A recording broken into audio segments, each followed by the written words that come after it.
სახელით ამამისაით და ძისაით და წმინდის სულისაით. მე არ ვიცი თქვენ როგორ ხართ, მაგრამ ჩემ განწყობას მარტივს და ადვილად ასახსნელს მე თვითონ ვერ უწოდებ. დღე არის დღეს ესეთი და ალბათ სასურველია, რომ ამ დღის განწყობა ყოველთვის ჩვენ ცხოვრებასთან ზრდელდეს. დღე არის ესეთი საშინელი სამსჯავროს ხსენება. სხვათა შორის იმის სამსჯავროზე დგომას გვახსენებს უფალი, ვინც სიყვარულად იწოდება.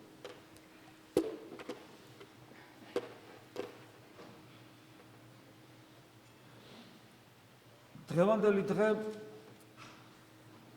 ძალიან სერიოზულ ჩაღმავებას მოითხოვს საკუთარ თავში და ბევრი რამე უნდა გავიგოთ, რომ გავაცნობიეროთ, რომ ეს დღე თუ დღესასწაულია, საერთოდ ჩვენ მიჩვეული ვართ, რომ ყოველ საზეიმო რაღაც წირვალ უცვას და დღევანდელი დღე კვირის გარდა საშინელი სამსჯავროს ხსენება დღესასწაულს უწოდებთ ხოლმე, მაგრამ ძალიან ხშირად ამ სიტყვას ისე ვიყენებთ გაუცნობიერებლად.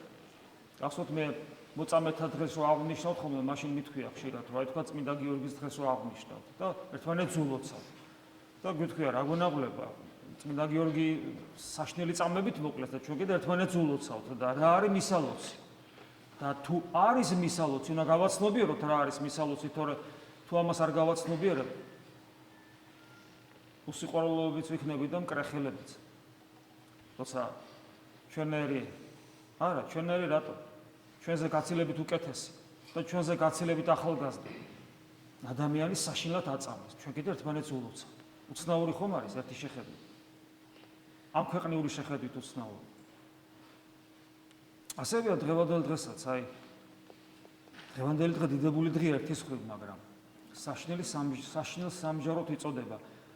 კიდევ ვიმეორებ, ღმერთის სიყვარულია და ეს საშინელი რაღაც ნიშნავს და საერთოდ სამსჯავრო რაღა არის და უკვე ეს იმას ნიშნავს, რომ საჭიროა, რომ მეტად გავაცნობიერო, მე რომ ვარ ქრისტიანი, ეს რას ნიშნავს და ღმერთი კიდე როგორია. ღმერთისადმი ძალიან ბევრი სხვადასხვანაირი დამოკიდებულება არსებობს. არსებობს შიშველი ათეიზმის, როცა ადამიანი პირდაპირ ამბობს, რომ ღმერთი არ არის. როცა ადამიანი ვერ იჯერებს, რომ ღმერთი არ არის, მხოლოდ სიბრალული შეიძლება ამ ადამიანისა და მით უმეტეს, როცა აწუხებს ეს, მაგრამ როცა ადამიანს კიდევ უხარია კიდევაც ხოლმე, რომ ღმერთი არ არისო და სიხარულით ამტკიცებს, აქ მხოლოდ შეიძლება მხრები აიჩეჩო. შეიძლება შენ ვერ ხედავ და არ გწამს, მაგრამ რაღა გიხარია, ეს აბსოლუტურად გაუგებარია. ანუ ერთის მხრივ ათეიზმი კიდე სხვა მრავალგვარი შეხედულება არსებობს, ღმერთზე თქვენ ძალიან კარგად იცით, მე უბრალოდ ორ პოლუსს გამოვყო. ერთის მხრივ ათეიზმი და მეორეს მხრივ ღმერთი, რომელიც არის მკაცრი მსაჯული, რომელიც დაგაყენებს სამსჯავროზე და ეს შენთვის იქნება საშინელი სამსჯავრო და დაისჯები იმის გამო, რომ არასწორად ცხოვრობდი. ეს მეორე პოლუსია და იცით, თუ ჩვენ მართლმადიდებლობას მეტნაკლებად ვიცნობთ, ან გავეცნობით, აღმოჩნდება, რომ ორივე თანაბრად საშინელება და მკრეხელობა. იმიტომ რომ ღმერთი არ არის, მკრეხელობაა თავისთავად ცხადი.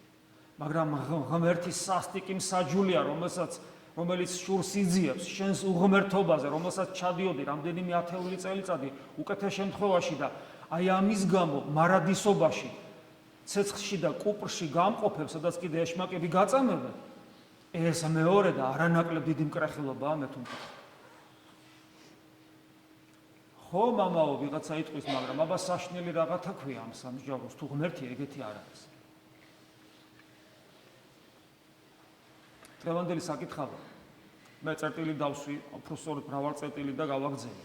იმიტომ რომ ეს არც ისე ადვილი გასაგები და საფიქრალია თითოეული ჩვენთაგანისათვის და რა თქმა უნდა ეს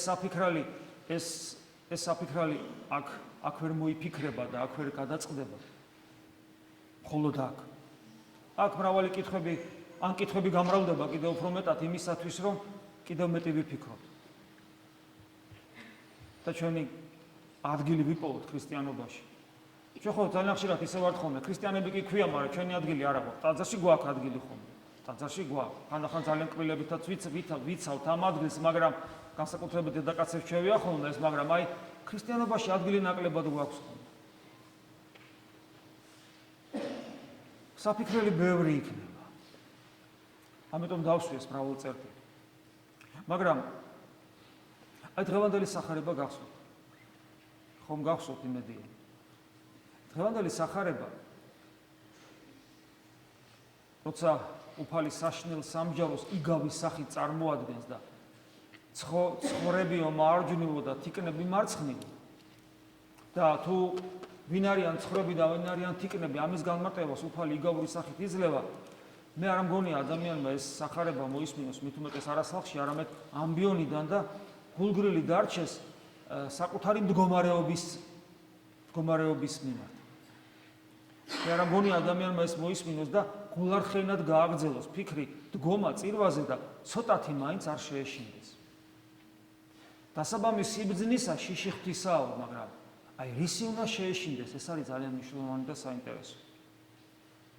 აღავლაპარაკობ იმაზე, რომ იქ არის უცნაური სიტყვა, ტერმინი, რომელსაც ჩვენ ვერ ვიგებთ ხოლმე, სიხარულის საუკუნო და სატანჯველის საუკუნო, რომელიც ჩვენ ნაკლებად გვესმის, იმიტომ რომ საუკუნო ნიშნავს არა მილიარდობით წლებს, არამედ მარადისობას, რომელიც არ დაიყვანება დრომდე და სულ სხვა რამეა.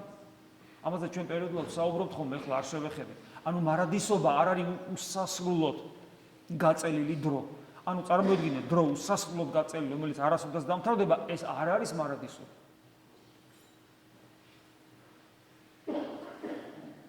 მაგრამ მეორე მხრივ, ეს იგავური სახე, საშნელი სამსჯავროსი, რა თქმა უნდა, გულგრილს ვერ გვტოვებს, იმიტომ რატომ ვერ გვტოვებს?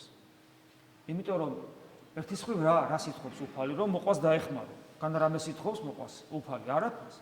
მოყვას დაეხმარები, ამით ეს ნიშნავს იმას, რომ მოდი ესე ვთქვა, შენ რომ მოყვასი სტკივილი გეტკინება, ნებისმიერი. ეს ნიშნავს იმას, რომ შენ რომ ჩემ დროს დაბადებულიყავი და გოლგოთაზე და ჩემი ტანჯვისათვის გოლგოთაზე გეცქირა. ჩემ ტკივილებსაც გულთან მიიტანდი, ჯვარცმული ავაზაკები. ანუ თუ შენ ადამიანი, რომელსაც ტკივა არ გეცოდება, მაშინ არც ქრისტე არ შეგეცოდებოდა, იმიტომ რომ შენ ხომ არ გეცოდინებოდა, იქ ყოფილიყავ, რომ ქრისტე ადამიანად მოსული ღმერთია. ან რომ ცოდნოდა ეს რა შეცვლი და შენ თუ სიბრარულის ზნობა არ გექნებოდა. მე სამგონია, რომ ადამიანს, რომელსაც მეორე ადამიანის ტკივილი არაფრად მიაჩნია და არ შეეცოდება ადამიანი სხვა და არ შეეცოდებოდა ქრისტე როგორც ადამიანი, რომ გაიგებდა, რომ არა კაცო, როგორ არ გეცოდება, ესე გულგრილად როგორ იქცევი, ღმერთი ადამიანად მოსული. ესეთი ადამიანი ცით რა სიტყოდა? ხო და თუ ღმერთია უფრო კარგადაც გაუძელებსო და სულ არ შეეცოდებოდა. ესეთი თავხედია ადამიანი. ხო და მაცხოვარი ამბობს, რომ როგორც თქვენ მოექცევით იმას, ვისაც ტკივა რაიმე. ამით ნიშნავს, რომ მე მომექცეოდი ესე და ამიტომ უფალი თავად მიიწერს, თუ ვინმეს დაეხმარები, როცა მას ტკივა. მაგრამ თუ სხვისი ტკივილი შენთვის ღობეს ჩხირიო, მაშინ უფალი ამბობს, რომ ესე იგი შენ ჩემი ტკივილის არ გეტკინებოდა, ანუ შენ სიყვარულის უნარი დაკარგული გაქვს და ეს არის სწორედ მიზეზი იმისა, რომ ღმერთს დაკარგა. ძალიან მარტივად გასაგებია ეს ერთის მხრივ, მაგრამ და ჩვენ უნდა აღზარდოთ ჩვენი თავი, რომ სხვისი ტკივილი ტკიოდეს და სხვა რო ტირის მასთან ერთად ვიტიროთ და სხვას რო უხარია მასთან ერთად გვიხაროდეს, ამის უნარი ჩვენში უნდა აღზარდოთ, ეს გასაგებია, მაგრამ ეს იგავი ისეთი სახით არის მოცემული, რომ ადამიანს შინაგანად აძრწონებს იმის გამო, რომ რაც არ უნდა მტირალს, მტკივანს, დაზარალებულს, პრობლემის მქონეს, ავატყობს და ამ შემდეგ დაეხმარო, დედამიწაზე ვერ გამოლევა ადამიანს, რომელსაც კიდევ მოუნდებოდა შენი დახმარება. არანაირი შესაძლებლობა ადამიანური, არც ფიზიკური, არც დროის მხრივ და მატერიალურიც რო უსასრულოდ ქონეს არ გეყოფა, რომ ყველა გაჭირებულს დაეხმარო. თუ ყოველთვის დარჩება შენი შესაძლებლობის მიღმა ადამიანი, რომელსაც სინდისი გეტყვის, აი იმასაც რო ტკივა. ეს იმიტომ რომ ადამიანის შესაძლებლობები ამოწურვადია, ადამიანის რესურსი ამოწურვადია, ადამიანის შეზღუდული არსებაა და მას არ შეუძლია თუ აქვს ეს მოთხოვნილება სულისა, რომ ყველას დაეხმაროს, იმიტომ რომ ყველას ტკივილი ტკივა, ყოველთვის დაუკმაყოფილებელი დარჩება ეს მოთხოვნილება და ამიტომ სინდისი მას ყოველთვის ამხელს. ამიტომ ყოველთვის მიხვდება იმას, რომ უძლურია, იმაშიც კი უძლურია, რომ სხვას დაეხმაროს და როგორღარ შეძლებს იმას საკუთარ თავში ცოდვა დაამარცხოს, საკუთარი თავი განწმინდოს და ქრისტეს დაემსგავსოს. ეს იგავი ჩვენს უძლურებას ფოთაშორის ხშირად უნამუსობასაც გასაგებია, მაგრამ თუ მაინდა-მაინც ნამუსიანები ვართ, მე ჩემ თავს ესეთ ვერ ვთვლი, რომ ნამუსიანი ვარ, მაგრამ თუ მაინდა-მაინც ესე ვიტყვით, ჩვენს უძლურებასაც წარმოაჩენს და უძლურებას რო წარმოაჩენს, რეალობის წინაშე დგები, უფალი თიკნებში შეგრაცხავს.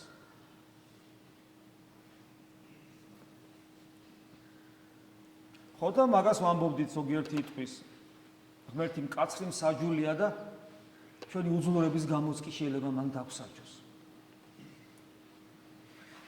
ესე არ არის. საქმე იმაშია, რომ ეს იგავი იმიტომ არის მოცემული ჩვენთვის, რომ ჩვენ საკუთარი უძლურება დავინახოთ და ამ მდგომარეობიდან გამოსავალი ვეძებოთ. საკუთარი უძლურებიდან გამოსავალი ნიშნავს იმას, რომ ხსნელი ვეძებოთ. ხოლო ხსნელი მოვიდა. მას იესო ქვია. იგი ცხებულია საკუთარი თავის მიერვე, ანუ ღმერთის მიერ. თვით ქრისტია, ანუ როგორც ცისკრის დიდი მწუხრი რო იწყება შაბათს, მოვედით თაყვანისცეთ მეუფესა ჩვენსა თვით ქრისტესა, მეუფესა ჩვენსა ღმერთსა, ანუ თვით საკუთარი საკუთარ თავს ცხომან, მადლი საღვთო ღმერთმა საკუთარავი ადამიანურ ბუნებას. და იგი არის ჩვენი მხსნელი. იგი ამისთვის მოვიდა და ამიგავსაც იმიტომ გვეუბნება, რომ ეს დაგვანახო და მე ჩვენ მოგვეცეს ძალა, შესაძლებლობა, უნარი, სურვილი, ცდელობა გქონდეს, რომ ჩვენ გამოსავალი ვეძებოთ ამ მდგომარეობით. და არ დაგვავიწყდეს არასოდეს. რომ ღმერთი არის სიყვარული და არ მოვიდა იმისათვის, რომ ჩვენ დაგვსაჯოს, არამედ მოვიდა იმისათვის, რომ გვაცხოვნოს. თორე ადამიანი სადაც დასჯილი იყო და მისი ადამიანად მოსვლა რაღაცა იყო საჭირო. მისთვის რა იყო საჭირო? ფოთაშორის არის ესეთი არასწორი შეხედულება, რომ თითქოს და ჩვენ ვიცით, რომ სამყაროს განახლება მოხდება. ჩვენ ვიცით, რომ სამყარო შეიცვლება. სამყაროს ცვლილების მიზეზი ადამიანის ცვლილებაა. როცა რომელსაც აი ამ ცვლილებას ქვია აღდგომა მკვდართა. აღდგომა მკვდართა ზოგ ძალიან პრიმიტიულად ესმის. რომ დაშლილი სხეული რომელიც სხვადასხვა საერთოდ სამყაროშია გაბნეული შეიძლება იყოს, სამყაროში გაბნეული საფლავი შეიძლება არ არსებობდეს და ასე შემდეგ და სხვა არსებებშიც კი იყოს ის ელემენტები, რომელიც თქვა რომელთაც იყო აღშენებული ეს ადამიანი, ესე მარტივად არის გაგებული, რომ მაინდა-მაინც ის ელემენტები უნდა შეგროვდეს. ეს ელემენტარული უცოდინრობაც არის, იმიტომ რომ ადამიანი სანამ ცოცხალიც არის, მრავალგზის იცვლის თავის ელემენტებს. ანუ აქ ელემენტებში კი არ არის საქმე. დაახლოებით 7 წელიწადში ადამიანი მთლიანად იცვლის თავის უჯრედულ სისტემას და ელემენტებს და ასე შემდეგ. ანუ აქ მინერალურ ანგნებად ბიოლოგიურ ერთეულებზე კი არ არის საქმე. აქ რაღაც სხვა რაღაცა სხეული ხომ არ შეიძლება დაიყვანო ბიოლოგიურ და კიდევ მეორე მით უმეტეს მინერალურ ერთეულებამდე არ დაიყვანება, სხეული გაცილებით სხვა რამეა. სხეული არის რაღაც გარსი, რომელიც საკუთარ თავში სიცოცხლის ძალას ატარებს და აი ეს სიცოცხლის ზალა თავისი გარსით იწოდება სხეული. და როდესაც ჩვენ საუბრობთ აღდგომაზე, აღდგომა ნიშნავს იმას, რომ ადამიანი, რომელიც დროებით გაიყოფა ორ ნაწილად, როცა სული რჩება ცალკე და იგი რჩება ცალკე და არ იშლება, იმიტომ რომ მარტივია და ელემენტებად ვერ დაიშლება და აგრძელებს პიროვნება აგრძელებს არსებობას სულის მიერ, სხეული როგორც რთული აგებულების და დაშლადი იშლება და შეერევა ამ სამყაროს. აი აღდგომის დროს ადამიანი ხდება ისევ ორ ნაწილები. ანუ სული კვლავ მიიღებს სხეულს, ოღონდ სხეული იქნება ისეთი, როგორც თლიანად განახლებული სამყარო. არ დასვათ ეს კითხვა, როგორი იქნება, იმიტომ რომ ეს არავინ იცის. უბრალოდ მოცემულია ეს წმინდა წერილში. უბრალოდ გვასწავლის ამას ქრისტიანობა. ხოლო ვისაც ამაში ეჭვიეპარება, ძველი აპოლოგეტი იუსტინე მარტვილი ასე ამბობდა, რომ რა არ შეიძლება აღადგინოს ღმერთმა ადამიანი, თუ არ მოხდება აღდგომა, მიზეზი ორია. ან არ უნდა, მაგრამ ეს აბსურდია, იმიტომ რომ წმინდა წერილში გვეუბნება, რომ უნდა. და ან არ შეუძლია, ეს კიდევ უარესი აბსურდია, იმიტომ რომ ღმერთი ყოვლის შემძლეა და რომელმაც არაფრისაგან შექმნა თელი სამყარო, როგორ არ შეუძლია განაახლოს ადამიანს. ანუ ეს საკითხი რწმენის სფეროა და ჩვენ განჯას არ ექვემდებარება. ღმერთს უნდა და ღმერთს თავისთავად ცხადია შეუძლია. მაგრამ პრობლემა კიდე სხვა რამეშია, რომ ესე იგი ადამიანის აღდგომა ხდება და მერე მიდის საშინელ სამჯაროზე. ესე იგი აღდგომა ხდება იმისათვის, რომ საშინელ სამჯაროზე მიგვიყვანონ, იმისათვის, რომ მერე დაგვსაჯონ. ეს ლოგიკური შეცდომაა. აღდგომა არ ხდება იმისათვის, რომ სამჯაროზე მიგვიყვანონ. ამისთვის არ ხდება ადამიანთა აღდგომა. ანუ ღმერთმა შური იძიოს, ცოტა ხანი გვაცლის, მერე სხეულსაც რო შევიძენთ, მერე ბოლომდე დაგვსაჯოს სრული ადამიანი. აღდგომა არ ხდება იმისათვის, რომ აღმოჩნდეს საშინელ სამჯაროზე, თუმცა აღდგომას მოსდევს საშინელი სამჯარო. აღდგომის მიზეზი სამჯარო კი არ არის. აღდგომის მიზეზი არის ქრისტეს აღდგომა. ქრისტემ ზოგადად ადამიანური ბუნება მიიღო და ეს ნიშნავს იმას, რომ იგი ახალი ადამიანია და ის ნიშნავს, რომ ადამიანურმა ბუნებამ არსებობა ქრისტეში გააგრძელა და რაც ადამიანში ხდებოდა ის მოხდა ქრისტეში და შემდეგ რაც ქრისტეში გაგრძელდა აღდგომა და ამაღლება, ეს მოხდება ადამიანში. ამიტომ ეს არის გარდაუვალი რამ ღვთისაგან მოცემული, დაშვებული, ღვთის ნებიდან გამომდინარე, გარდაუვალი რეალობა, რომ თითოეული ადამიანი აუცილებლად აღსდგება. უბრალოდ აღდგომის მერე ისეთ სამყაროში ვეღარ გავაგზავნებთ არსებობას, როგორშიც ეხლა ვცხოვრობ. ეხლა როგორ სამყაროში ვართ? ეხლა ყოველ მართალი ერთმანეთში არეული და ვერაფერს ვერ გაიგებ, თუ ძალიან დიდი გამოცდილება არ აქვს, სულიერი სად არის სიმართლე, სად არის ტყუილი, სად არის სიკეთე, სად არის ბოროტება, ხოლო აღდგომის მერე ესეთ სამყაროში ცხოვრება აღარ იქნება, სხვა სამყარო იქნება, ახალი ცა და ახალი ქვეყანა. სადაც ღმერთია ყოველ საშინა, როგორც პავლე მოციქული ამბობს კორინთელთა მიმართ თავის პირველ ეპისტოლეში. ღმერთი ყოველ საშინა. ამიტომ მიიქ იმ ახალ სამყაროში და მადლობა ღმერთს, არ მოგვბეზდა ეს ტყუილ მართალის თამაში და რომ აღარ გაგიგია სიკეთე და ბოროტება, რომ ისი აღრეული ერთმანეთში სადრომელია, აღარ იქნება ეს. იქნება მარადიული სიყვარული, მარადიული სიკეთე, დაუსრულებელი. კიდევ ვიმეორებ, ღმერთი ყოველ საშინა. და თუ ესეა, და რადგან აღდგომა გარდაუვალია, მაშინ საშინელი სამჯარო რა გამოდის? ის რეალობა, რომელიც მე დამხვდება, მე კი აღსდგები იმის გამო, ანუ ჩემი ბუნება განახლდება იმის გამო,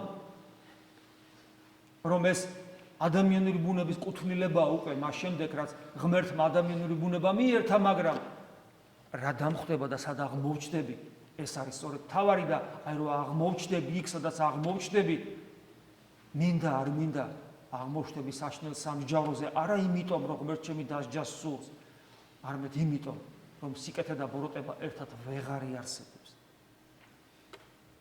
ხოლო ის, რომ ღმერთი არავის დასჯის და საშინელი სამჯარო კითხვის ნიშნის ქვეშ არის ეს სიტყვა, წაღარ როგორც წაღან გეუბნებოდით, ძალიან კარგად ჩანს იოანე მახარებლის მესამე თავში, მე მინდა წაგიკითხოთ, ცოტა ვრცელი ამონარიდია, მაგრამ ძალიან საინტერესო. რამე თუ არა მოავლინა ღმერთმა ძეთვის ის სოფლად, რათა დასაჯოს სოფელი. არამედ აცხოვნო სოფელი მის მიერ. წეგანას გითხარი. მხოლოდ იმიტომ, რომ გადაგვარჩინოს მოვიდა ღმერთი ადამიანად. თორე ადამიანი ისედაც დასჯილი იყო და დასჯის დასჯილობა აღარ დაემატებოდა. რომელს არ წმენეს მისი და აქ არის ის, რაც ჩვენთვის ძალიან მნიშვნელოვანია. ესე იგი არ მოვიდა ქრისტე იმისათვის, რომ ჩვენ დავსაჯოს. მაგრამ ნახეთ, რომელს არ წმენეს, მისი არა დაისაჯოს. აი, ხოლო რომელს არ წმენეს, რომელს არ წმენეს, კი არ დაისჯება, ანუ ღმერთი შურს კი არ იძიებს, რომელს არ სწამსო ადამიანად მოსული ღმერთი, უკვე აწვე დასჯილიას. ხა რატომ არის დასჯილი? და ძალიან ბევრი ამას ვერ გძნობს, არც სწამს და ძალიან გულარხეინათაც არის. ანუ ეს ნიშნავს იმას, რომ ღმერთი კი არ გსჯის. შენ თვითონ უკვე დასჯილი ხარ, რამე თუ არ, თორე ღმერთი რო გსჯიდეს, როგორც კი არ ერწმუნებ, ეგრევე საშნელება დაგემართება. რამე თუ არ არის წმენა, რატომ არის დასჯილი? რამე თუ არ არის წმენა, სახელისა მიმართ ძის აღმრთისა მხოლოდ ჩობილის. ანუ არ წამს, ანუ ხას უსვავს კიდე ერთხელ. ეხლა რატომ არის დასჯილი და როგორია და რას ნიშნავს ეს სასჯელი? და ესი არ სასჯელი.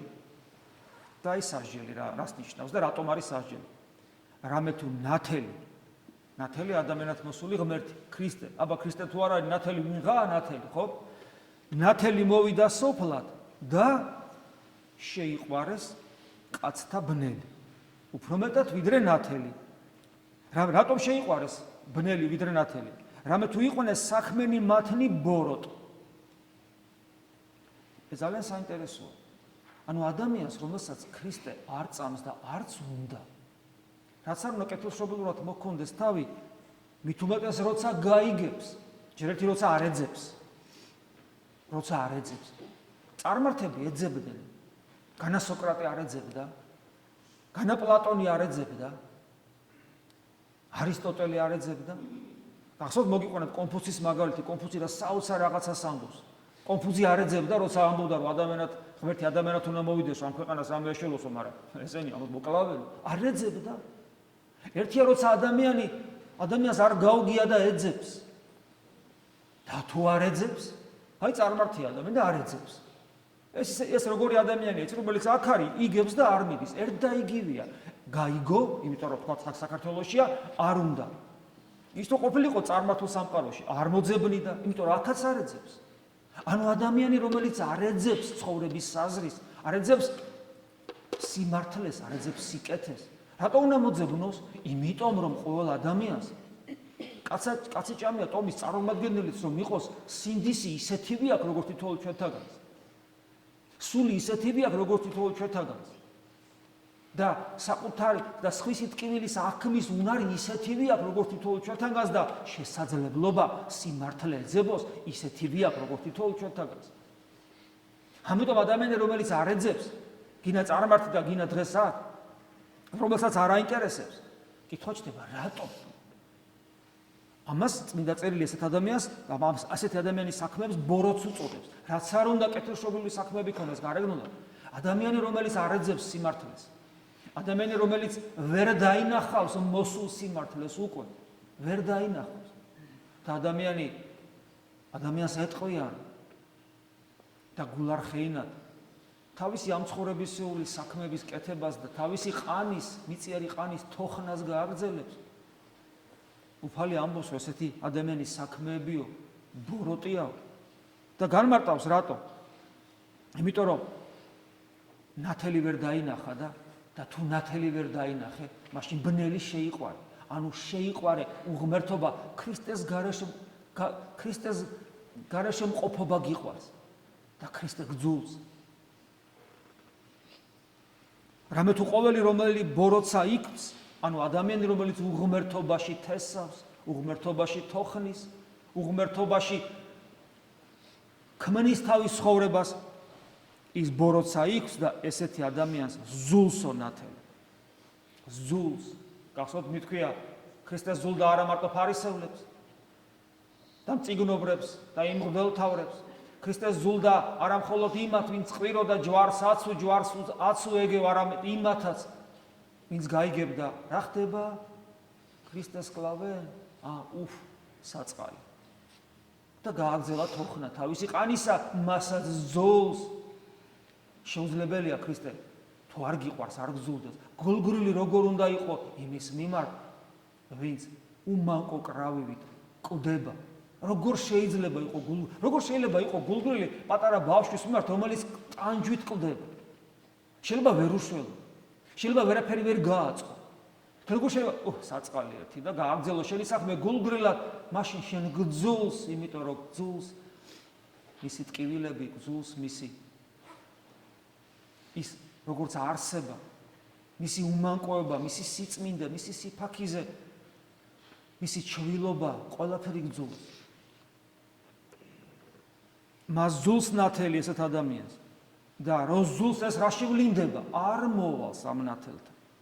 ანუ არ აქვს სურვილი თანაუგრძნოს ქრისტეს ტკივილებში, არ აქვს სურვილი იმ პატარა ბავშვს თან არ შემიძლია, მაგრამ ნეტა შემეძლოს და გადამერჩინა და არ შეუძლია. და არ მოდის ამასთან. არ მოვალს ნათელს. და აქვე საინტერესო განმარტება, რატომ არ მოვალს ქრისტესთან? ანუ მარტო ეს ლიტონიეს გულგრილობა არ არის. არა. არ მოვალს ნათელსა, რათა არა ემხილენ საქმენი მისნი. მე აქ ორი ადგილი გზა მაქვს. ერთი დავიჯერო ეს სიტყვები, ადამიანი იმიტომ არ ხდება ქრისტიანი, რომ უბრალოდ ვერ მიხვდა გულგრილია რაღაც. ან მეორე, იმიტომ არ ხდება ქრისტიანი, რომ შინაგანად ქვეცნობიერი. ჩვენ მარტო ხო ცნობიერით არ ცხოვრობთ. ესე რო იყოს რაღა გვიჭის საუბედუროდ, ჩვენი ცნობიერი ძალიან ხშირად გათიშულია და ქვეცნობიერი გვმართავს. და აი ის ქვეცნობიერი, რომელიც ჩვენ გვმართავს და თავისუფლები კი გონია ხოლმე საკუთარი თავი, რა სასაცილოები ვარ. სასაცილო ადამიანი, რომელსაც თავისუფალი გონია თავი და ქვეცნობიერი მას მართავს და ქვეცნობიერი, იმიტომაც არის ქვეცნობიერი, რომ შენ ცნობიერს არ ემორჩილება და ემორჩილება ორ რამეს, შენ დაცემულ ბუნებას, რომელსაც მხოლოდ და მხოლოდ ცუდი უნდა ხოლმე და ეშმაკს. ამასაც რა თქმა უნდა კარგი სულაც არ უნდა და აქედან გამომდინარე ეს ცნობიერი მართავს, ქვეცნობიერი მართავს და აი ქვეცნობიერს არ უნდა რომ ემხილოს მისი საქმეები.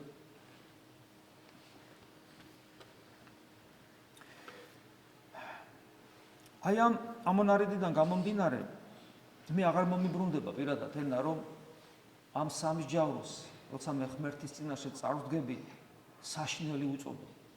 იმიტომ რომ ის მოვიდა რომ მე უყვარ ვარ და მე კიდე არ მივდივარ მასთან, იმიტომ რომ არ მინდა, არ მჭირდება და მე შინია კიდევაც, იმიტომ რომ ჩემი ქვეცნობიერი მართავს, მე ჩემი შინაგანი სამყარო დაცემული მიყვარს.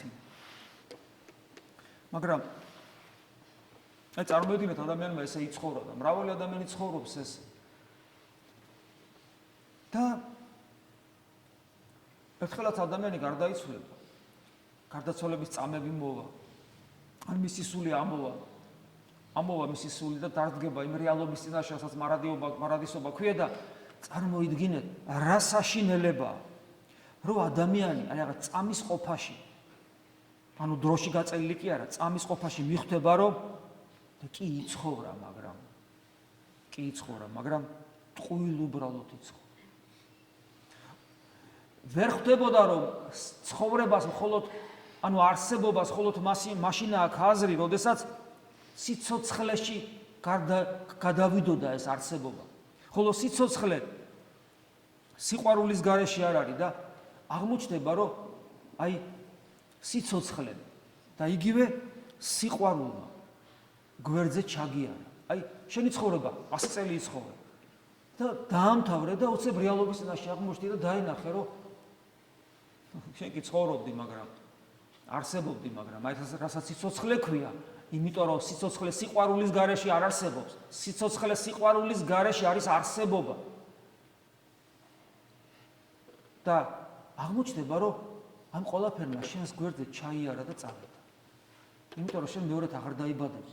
წავიდა და წავიდა არა იმიტომ, რომ აქცდა ან აცდი, არამედ წავიდა იმიტომ, რომ ეს შენი არჩევანი იყო, შენ არ გინდოდა, არ ეძებდი, ვერ დაინახე, შენი პირობული არჩევანი გააკეთა.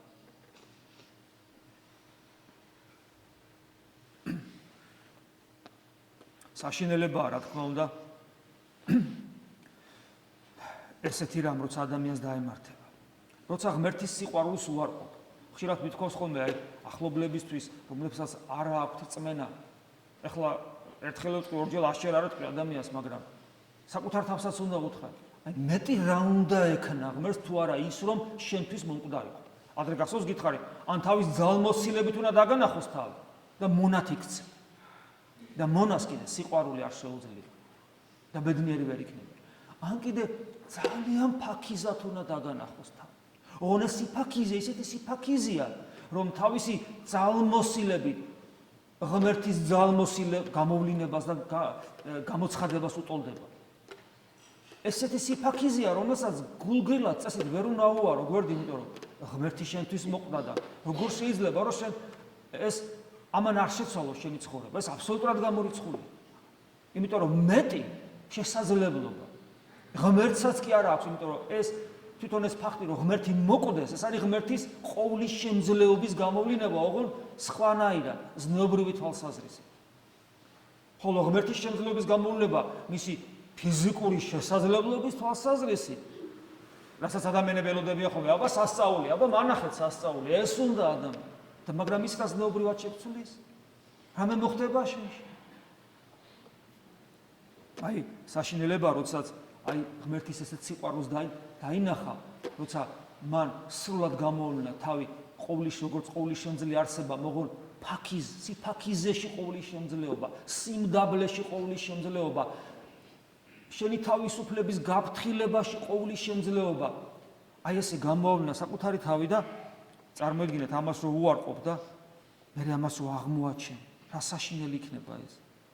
და მე საშინელი კიდეც რა იქნება, რომ ვერ შეამჩნიე და მე რო დაფიქრდები უკვე, რის გამო ვერ შეამჩნიე ეს?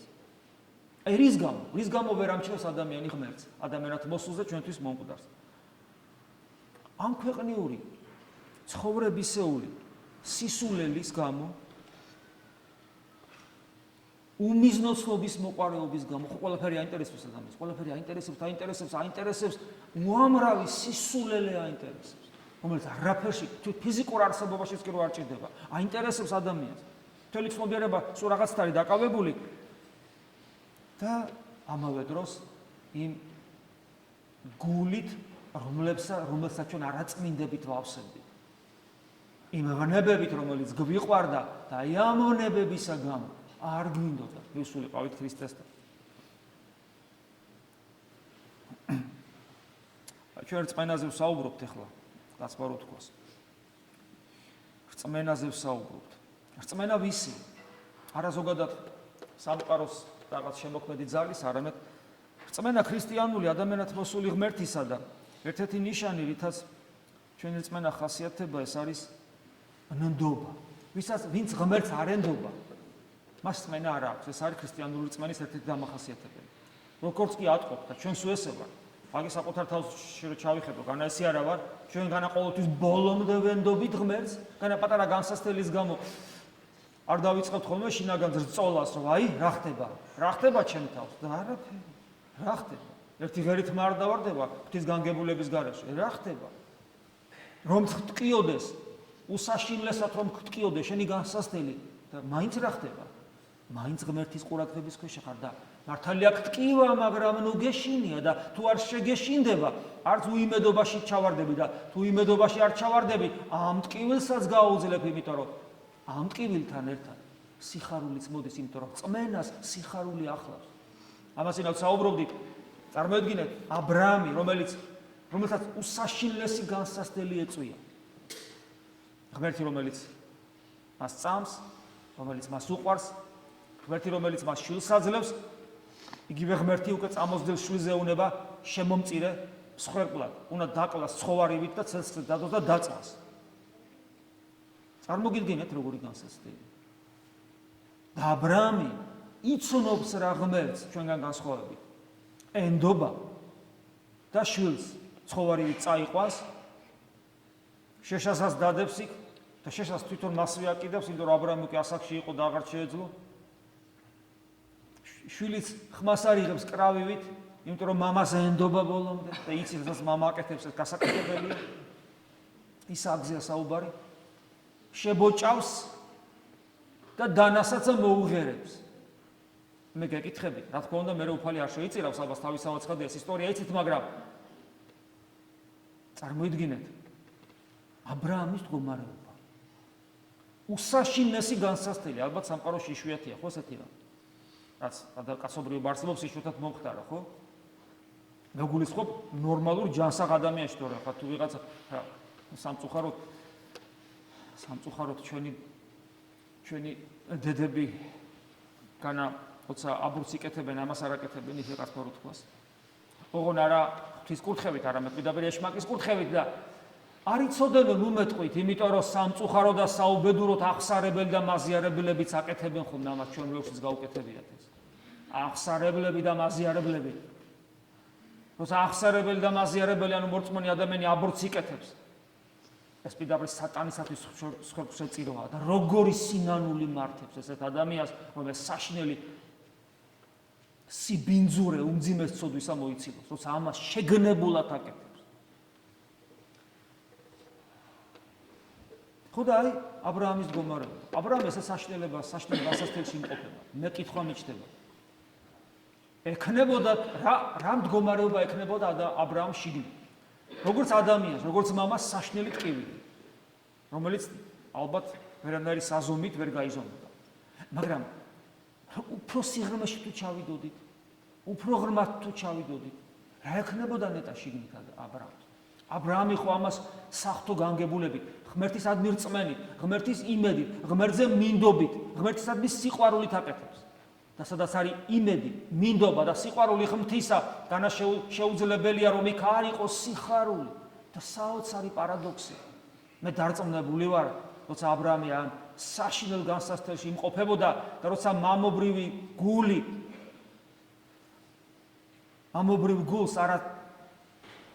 გულს შეიძლება ითქვას სისხლის დიოდა შვილისადმი ასეთი სიყვარულის და მომავალი ტკივილის გამო, ამავე დროს მის გულის გულში იქნებოდა სიხარული ღმერთის მასთან ყოფობის. აი რწმენა ნდობის გარეშე, რწმენა სიყვარულის გარეშე, რწმენა სიხარულის გარეშე უბრალოდ არ არსებობს. ეს იმიტომ გითხარით რომ როცა ჩვენ საუბრობთ საშინელ სამსჯავროზე, ვისთვის როგორია ეს საშინელი სამსჯავრო, ა ブラ ამისათვის ესეთი იყო, სხვისთვის სხვანაირი იქნება, თითოეული ჩვენთაგანი წარსდგება ღვთის წინაშე, როცა გარდავიცვლებით, ესეც იქნება დასაწყისი ჩვენთვის საშინელი სამსჯავროსი, რომელიც საბოლოოდ განხორციელდება, როცა უფალი დიდებით დაბრუნდება, როცა ადამიანი სრულად განახლდება როგორც ადამიანი და თითოეული ჩვენთაგანისათვის ის განსაკუთრებული, ერთადერთი და უნიკალური იქნება. მაგრამ როგორ შეიძლება ღმერთი, რომელსაც უნდა ენდობოდო, ღმერთი, რომელიც თავად სიყვარულია და წყარო ყოველგვარი სიკეთისა და სიხარულისა, ღმერთი, რომელზეც ისააკ ასური ამბობს, რომ არ არისო ღმერთი სამართლიანი, არამედ ღმერთი რომ სამართლიანი იყოს ჩვენ მოგვეგებოდა შესაბამისად და სასტიკად დავისჯებოდით, არამედ ღმერთი სიყვარულია, სიკეთის დაუშლეტელი წყაროა და ამიტომ ეს სასჯელი სინამდვილეში სასჯელი არ არის, არამედ ჩემი მდგომარეობის განივთებაა ღმერთის მიმართ, ჩემი პიროვნული არჩევანის გამოვლინება. როგორ შეიძლება რომ ვაცნობიერებ რა, რომ ღმერთის წინაშე უნდა წავსდგე, მე მისი მეშინოდეს როგორც დესპოტის, არამედ უპირველეს ყოვლისა, მე უნდა მეშინოდეს ჩემი საკუთარი შინაგანი მდგომარეობის, რომელიც ვერც დამინახავს, ვერც მომიხელთებია და ვერც დამიმორჩილებია იმისათვის, რომ ვიყო რამე თავისუფალი ჩემს არჩევანში და ჩემი არჩევანი შესაბამისად, ღმერთო შენთან მიდიხარ, შესაბამისად განვახორციელ.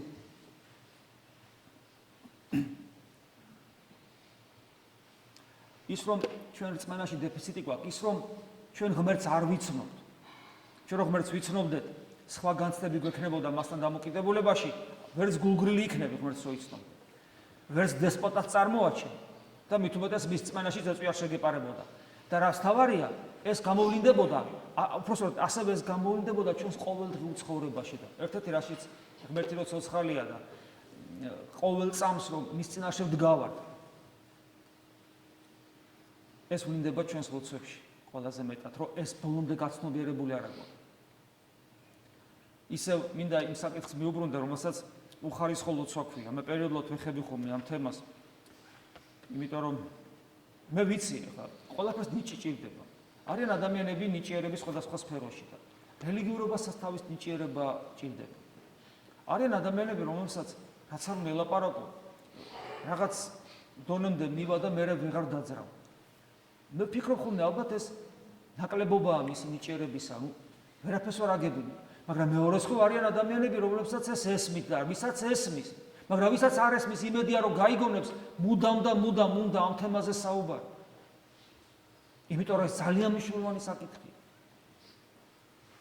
ჩვენ ლოცვაში ერთ ღმერთს, მაგრამ სამ პირს ველაპარაკებით. ლოცვებში ველაპარაკებით მამას. ლოცვაში ველაპარაკებით ძეს და ლოცვაში ვესაუბრებით სულიწმინდა ღმერთს.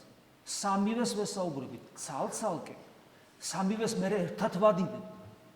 თითქმის ყველა ლოცვაში, თუ კარგად ჩაუფიქრდებით, დავენახოთ, რომ ხან ერთ პირს მიმართავ, ხან მეორეს, ხან მესამეს. ზოგადად ღვთაებრივ ბუნებას ვერ მიმართავ, იმიტომ რომ პიროვნებაა ცოცხალი და თითოეულ მათგანს მიმართავ. და მე არ მეგულება ადამიანი ნორმალური ცნობიერების, რომ მიმართავდეს ცოცხალ პიროვნულ ღმერთს, აი თქვათ მამას და მისი მდგომარეობა არ იყოს ცოტათი მაინც შებოჭილი, არა იმიტომ რომ ღმერთის სიყვარული აღარ არის, როცა თქვათ მას მიმართავ, არამედ იმიტომ რომ შენ ხო უნდა წარმოიდგინო ვის მიმართავ.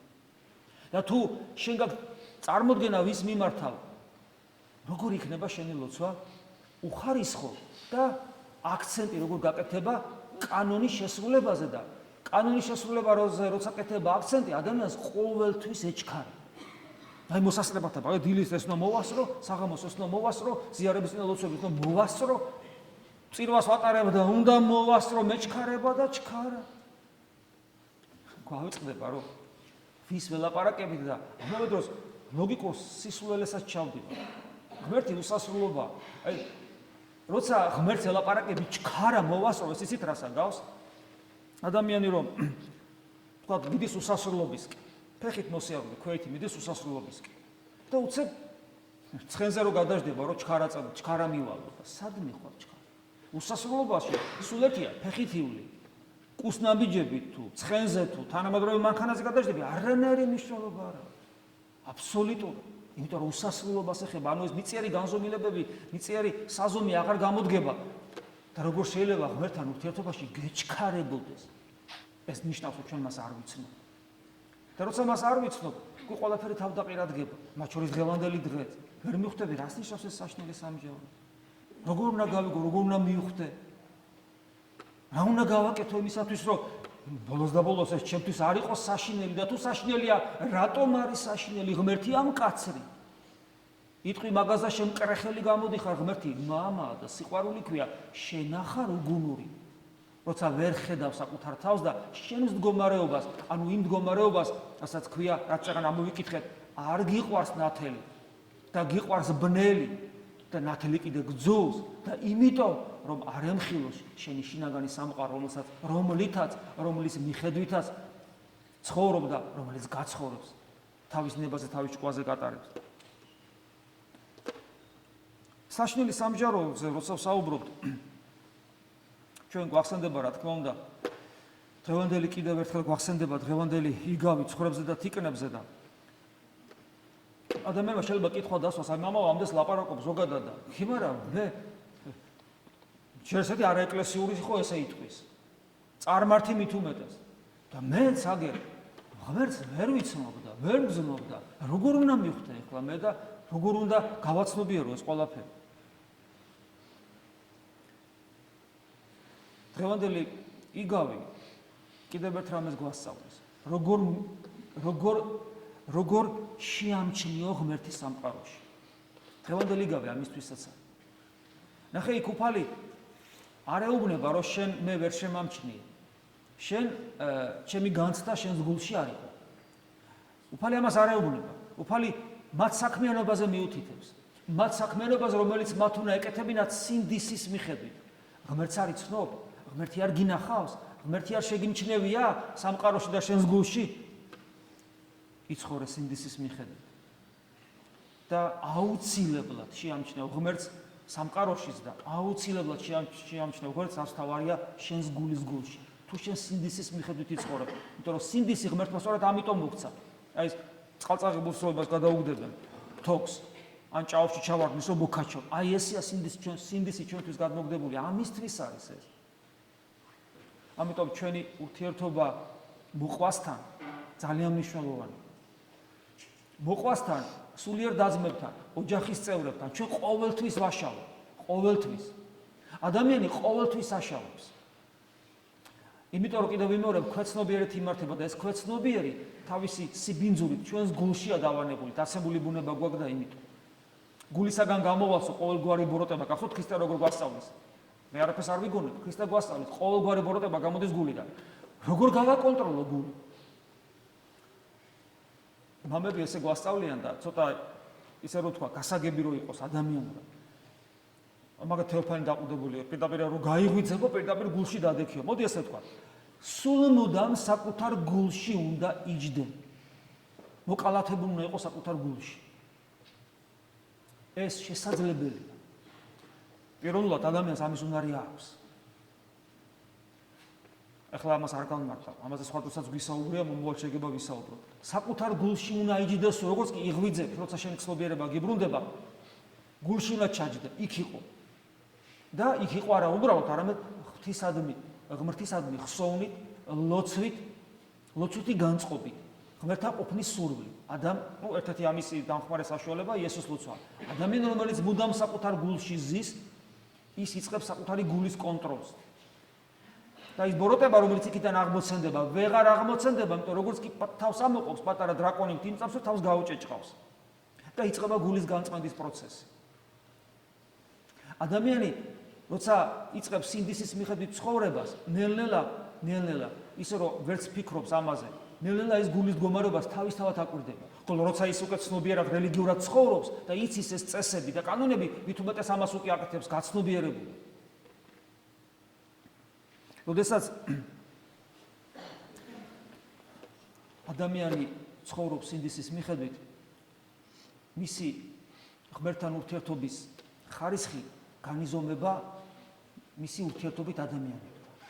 და არათუ მოყვასთან, რომელთა წინაშე ჩვენ სულ ცოდავთ გითხარით, იმიტომ რომ გულში ვერ ვიმყოფებით. სულ მუდამ ანგარებიანი, არაწმინდა, მომხმარებლური, შურიანი დამოკიდებულება გაქვს ყველა ადამიანთან. მუდამ მუშაობს ეს და მუდამ უნდა ებრძოდეთ ამას.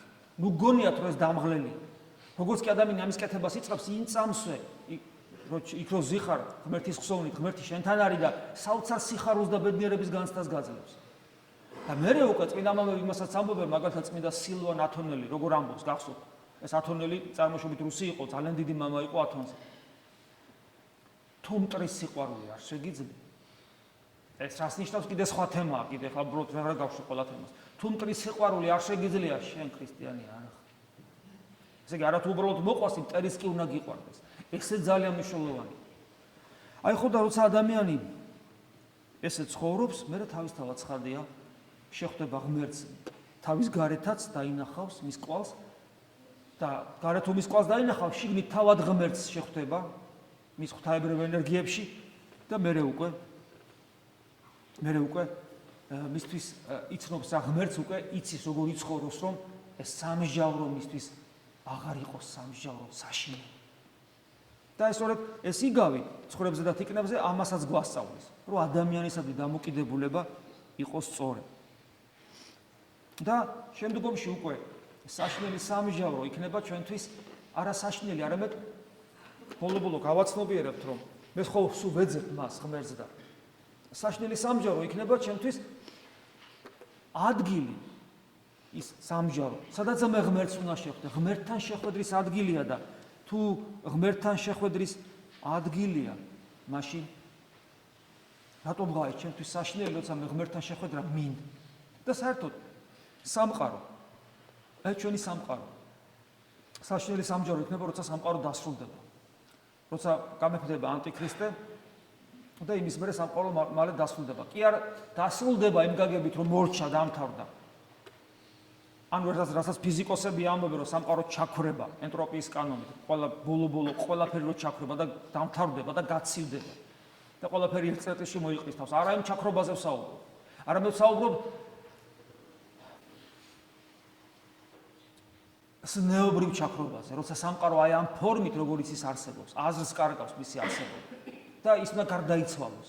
და გარდაიცვალება ახალისა და ახალი ქვეყანა შეიქმნება, სადაც აი ეს სიკეთე და ბოროტება განცალკევდება. ხო და აი ეს ადგილი, ანუ ჩვენი სამყარო, დედამიწა, არის სწორედ ადგილი, სადაც უნდა იყოს ღმერთთან შეხვედრა, უნდა ხდებოდეს ღმერთთან შეხვედრა. ეს არის და სამყაროს არსებობის მიზანიც. სწორედ ეს არის. რა არის? ღმერთთან შეხვედრის დიალოგი, ღმერთთან დიალოგი უნდა არსებობდეს. როდესაც სამყარო შეწყობს ღმერთთან დიალოგს, მაშინ ამ სამყაროს არსებობას აზრი ეკარგება. დაახლოებით გავსი რაღაცა მოხდა 64-ში. 64-ში ადამიანის ყოფობა. რა თქმა უნდა, კარგია. მაგრამ 64-მ ადამიანისათვის აზრი დაკარგა. და ამიტომ ადამიანი წამოვიდა, იქ ბიბლიაში ესეა გამოდევნა, მაგრამ არსობრივად ეს არის ღმერთი წავიდა და დარჩა ის, რაც დარჩა. და რატომ? იმიტომ რომ დიალოგი, რომელიც ალბათ არსებობდა, ის დიალოგი შეწყდა. გახსოვთ, ადამი პასუხობს, მაგრამ ეს აღარ არის დიალოგი უკვე. ადამი იმას აღარ პასუხობს, რაც უნდა უპასუხოს თავის ზეციურ მამას. შეწყდა დიალოგი ადამიანსა და ღმერთს შორის, ამიტომ 64-მ დაკარგა აზრი არსებობის. ასევე იქნება ეს სამყარო.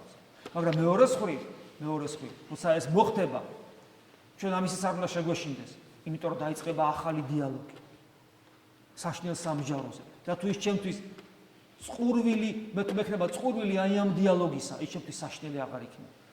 და ეს რომ მოხდეს თითოეული ჩვენთაგანისათვის, ეს ეხლავე უნდა დაიწყოს. ეს დიალოგი, რომელიც 64-ში შეწყდა და აქაც როგორ მინავლებულია სამყაროში, ჩვენში უნდა განახდეს. ჩვენში არა ზოგადად, არამედ ჩემში, შენში, თითოეულ ადამიანში უნდა განახდეს ეს დიალოგი. და ეს დიალოგი თუ განახდება, ეს ყველაზე ძალიან კარგად ჩანს ლოცვაში, როცა ლოცვაში შენ ღმერთი გიყვარს. მე მინდა ერთი დასასრულ პატარა ამონარიდი წაიკითხოთ ლოცვიდან, რომელიც კიდევ ერთხელ მე ვფიქრობ მიგვანიშნებს თუ როგორ უნდა ლოცულობდეთ და როგორ უნდა გიხაროდეს ღმერთი. ღმერთი უნდა, როცა ლოცულობ, ღმერთი უნდა გიხაროდეს. და ჩვენ ლოცვა რა გვეზარება, ეს ნიშნავს, რომ სადავართ, მე არ ვიცი. მოდიან, აი ლოცვა მეზარება, მოკლედ ლოცვა ჩავარაკრაკე და სადახარ. ღმერთთან არ ახარ, დაბახისთვის ახარ. ღმერთთან საუბარი უნდა გიხაროდეს, იმიტომ რომ წყაროა სიხარულისა. და შენი გული ამას გრძნობს.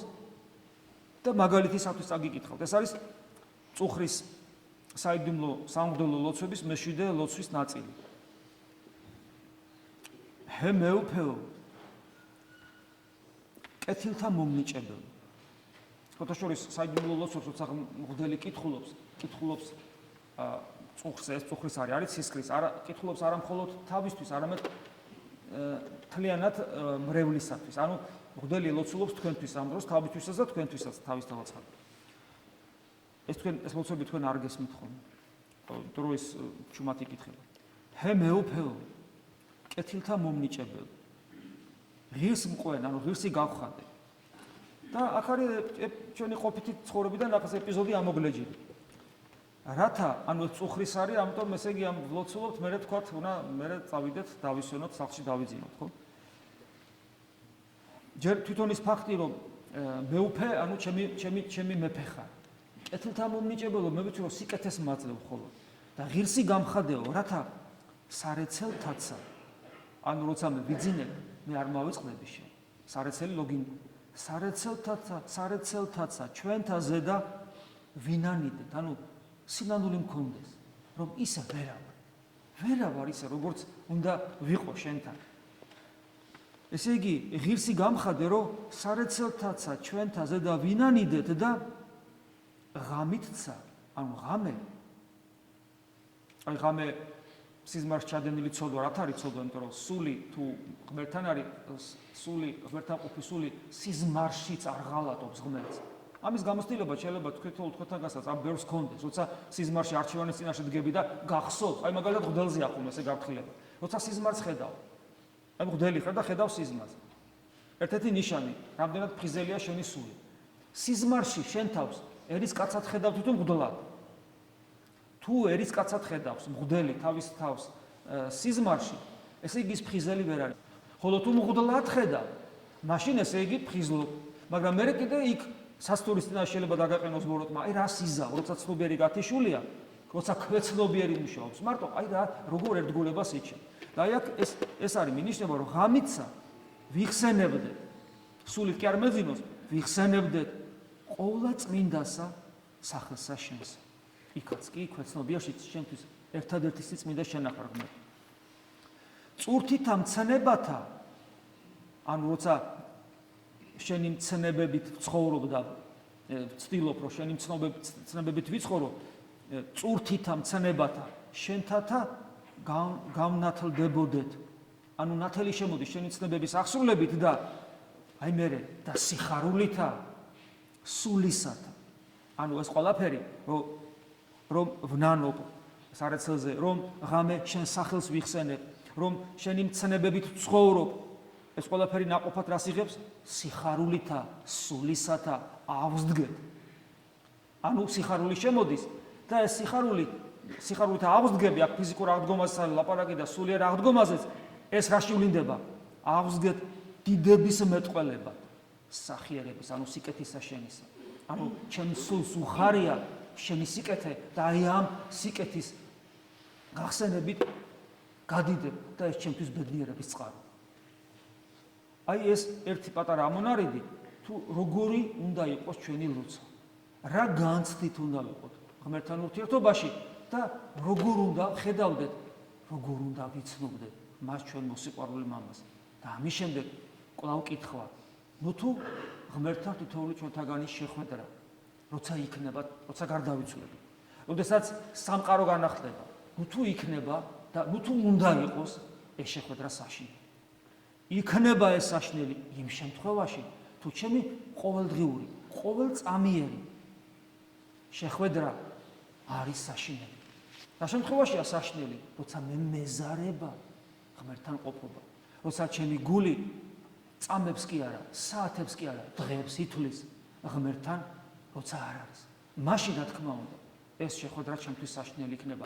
ხოლო თუ ჩემთვის ყოველი წამი იმით არის საბედნიერო და სასიხარულო, რომ მე ღმერთთან ვარ, მაშინ ის შეხვედრა, ეს ორი შეხვედრა გარდაცვალებისა და საბოლოოდ აღდგომის დროინდელი შეხვედრა, როცა თითოეული ჩვენთაგანი აღდგება, აღარ იქნება საშინელი, არამედ პირიქით, ეს იქნება მოლოდინის წამები, იმიტომ რომ მე ხვდები მას, ვინც ყოველ წამს ესე მენატრებოდა და ვისთანაც შეხვედრას ყოველ წამს ნატრულობდა ჩემი გული. ამინ. მადლი უფლისა ჩვენისა იესო ქრისტესი და სიყვარული ღვთისა და მამისა და ზიარება სულისა წმინდისა იყოს თქვენ ყოველთა თანა. ამინ.